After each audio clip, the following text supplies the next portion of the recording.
So, getting right into topic, I want to talk about a structure that happens in the gym that you need to be on the alert for.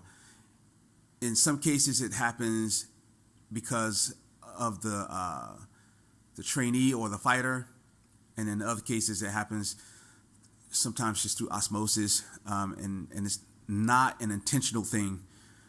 It can be positive or negative depending on who it happens to, and and how they receive it.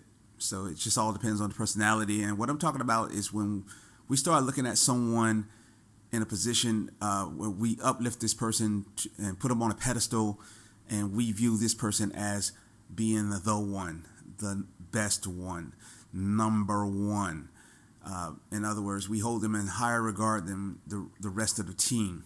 And there's some mystique about this person because people believe that you can build a team around this person or that he is the team. And I've heard things before when people have been elevated to this type of status, things like when that person leaves, the gym won't be the same, or the gym is only as strong as they are because of that one person.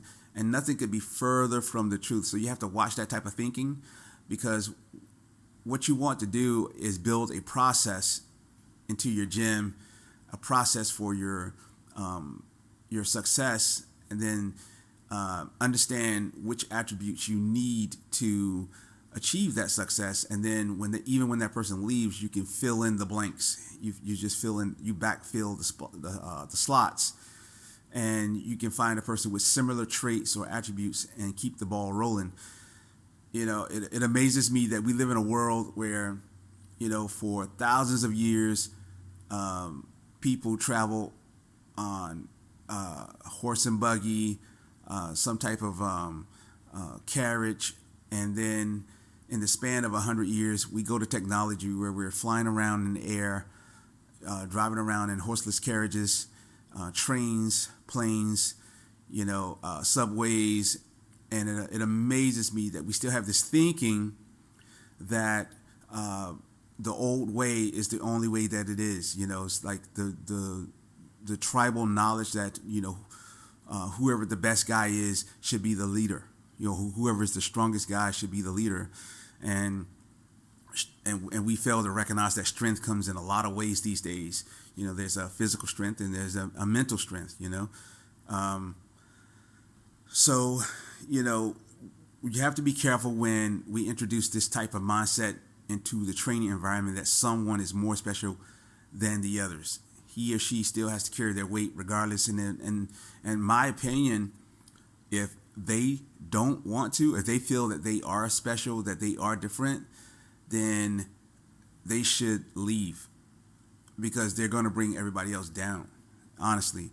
Now there are circumstances where people can't keep up, and one of the circumstances you have to watch out for is when a person is treated this way, or they express themselves in this way, that people somewhat withdraw from that person, and then that hurts the team as well. So you have to have that leadership person that can recognize these moments and piece everything back together, keep the harmony, and keep the prima donnas in check, and keep the mindsets in perspective. Everybody has a role, everybody has a place, and it's just a matter of understanding what your role and your place is, and understanding your strengths and your weaknesses. There is always going to be a time when you call on to somebody else to fill a void. Just like in martial art, especially in mixed martial arts, there's a time and place when you need to kick, and there's a time and place when you need to grapple. And it's not about one being better than the other. It's about the timing being applicable. And if you start to understand that, then you have a better understanding in terms of how to truly train, instead of just gravitating toward one thing. Because you gravitate toward one thing, you gravitate toward one art, you gravitate toward one person. And so you start to shut other people out, you shut other ideas out, And I know we don't want to spend all of our time listening to every Tom, Dick, and Harry, but there is a process that you go through that helps filter out the noise, and that's what I'm trying to help you do, is learn to develop that process to filter out the noise, so that you follow nothing but the truth, in terms of where you're going with your martial art training and your skill. One of the things you have to watch out for is, first of all, trying to make someone the one, make them special, or trying to find the one. What I've learned in all my years of training fighters, I could never really tell who was going to be the one, so to speak. When I trained Jason Mayhem Miller, and I don't know the Mayhem Miller that the public knew, because when I had him, he was a high school kid, and he was a high school kid who trained all the time. And I would have never pegged him to be the guy walking into the gym and I go, oh my God, this guy's going to be, a high level fighter. What I did know was that he had an incredible work ethic, and to some degree it was pretty bad because he overtrained a lot, and I would have to send him home, and I would just, hey, you got to get out of the gym. You can't be here. So I would have never figured out that he would be the one. Now, when I say the one, is relevant to a time period when he was in the gym. And at the time, he had another guy that was training with him. His name was Pierre Ortiz, and Pierre was nowhere near the athlete that Mayhem Miller was. But over time, what I realized is that Pierre became the one, because Pierre had an incredible work ethic as well. So when Mayhem left, it kind of opened up that door for Pierre to actually become somewhat the leader in the gym and one of the better fighters in the gym. Relatively small, but still a very good fighter overall, who could hold his own with some of the best guys, regardless of their size.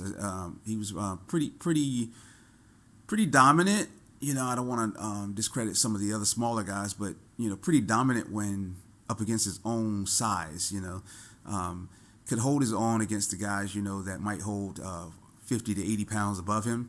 But my point is that, he was a type of one, but he wasn't the kind of guy that you look at and you say, this is going to be the next great Olympian. This is a guy that had to work for it, and it's okay to work for it. So coaches, don't make that mistake of trying to search for the one. The one is going to be there and you'll recognize it, but it's qualities and traits that you should be looking for. When you find the qualities and the traits, those are the things that you want to hone. It's not so much that you just really can't turn a person into a work machine, as much as you want to. It has to be part of their personality. It has to be something about them in terms about who they are. And as far as the fighters go, guys, I hear it all the time, guys walking into the gym, I'm going to be your next champion. I'm going to be the best. I'm going to be this, I might say that in 10 years, I've seen one guy actually walk in the gym, say something similar to that, and actually live up to it. And that's probably Elias Briley. Even though he doesn't train with us anymore, still in 10 years of all the guys that have walked in that that didn't have the necessary tools at the time. I've seen guys walk in with the tools and they never lived up to it. They never said, they would say, hey, I'll be your next champion, but they would never stick around. And Elias Briley, of all the guys who didn't have the tools, he's the only one that I can really think of that walked in and said, hey, I'm going to be your next champion, and lived up to it. So just kind of be careful with that mindset. Everybody has that gumption, that fire when they watch a UFC and see their favorite fighter win or lose. Everybody has that.